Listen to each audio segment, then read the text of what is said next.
Welcome to SIP. നിങ്ങളൊരു property വ്യൂയിങ്ങിന് പോകുമ്പോൾ എന്തുകൊണ്ടാണ് വേനൽക്കാലത്ത് കൂടി പോകേണ്ടതിൻ്റെ ആവശ്യകത? നിങ്ങൾ നല്ല വേനൽക്കാലത്ത്, അതായത് 40-45 ഡിഗ്രി ചൂടുള്ള സമയത്താണ് ഒരു പ്രോപ്പർട്ടി വ്യൂയിങ്ങിന് പോകുന്നതെങ്കിൽ നിങ്ങൾക്ക് കുറേ അധികം കാര്യങ്ങൾ മനസ്സിലാക്കാൻ സാധിക്കും. അതിൽ തന്നെ നിങ്ങൾക്ക് ആ ബിൽഡിങ്ങിൻ്റെ ഭിത്തിയിലേക്ക് മറ്റും നോക്കുകയാണെങ്കിൽ ഏതെങ്കിലും തരത്തിലുള്ള ക്രാക്കോ മറ്റോ ഉണ്ടെന്ന് മനസ്സിലാക്കാൻ പറ്റും. നിങ്ങൾ അവിടെ നിന്നും അടുത്തായി പോകേണ്ടത് കിണറിൻ്റെ അടുത്തേക്കാണ്. ജസ്റ്റ് ആ കിണറ്റിലേക്ക് നോക്കിയാൽ തന്നെ എത്രമാത്രം വെള്ളത്തിൻ്റെ ലഭ്യത ഉണ്ടെന്ന് മനസ്സിലാക്കാൻ സാധിക്കും.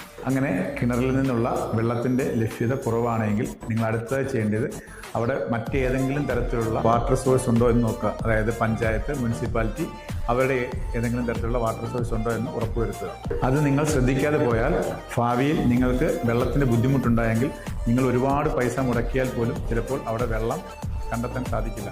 അങ്ങനെ വന്നാൽ നിങ്ങൾക്ക് ആ പ്രോപ്പർട്ടി വിറ്റ് പോകാൻ പോലും വളരെയധികം ബുദ്ധിമുട്ടേണ്ട അവസ്ഥ ഉണ്ടാകും. മറ്റൊരു പ്രധാന കാര്യം എന്ന് പറയുന്നത് ആ ബിൽഡിങ് ചൂടിനെ എത്രമാത്രം തരണം ചെയ്യാൻ സാധിക്കും എന്നുള്ളതാണ്. AC വെക്കേണ്ട അവസ്ഥയാണെങ്കിൽ മൾട്ടിപ്പിൾ AC ആണ് നിങ്ങൾക്ക് യൂസ് ചെയ്യേണ്ടെങ്കിൽ ഉറപ്പായും 3 ഫേസ് കണക്ഷൻ വേണ്ടി വരും.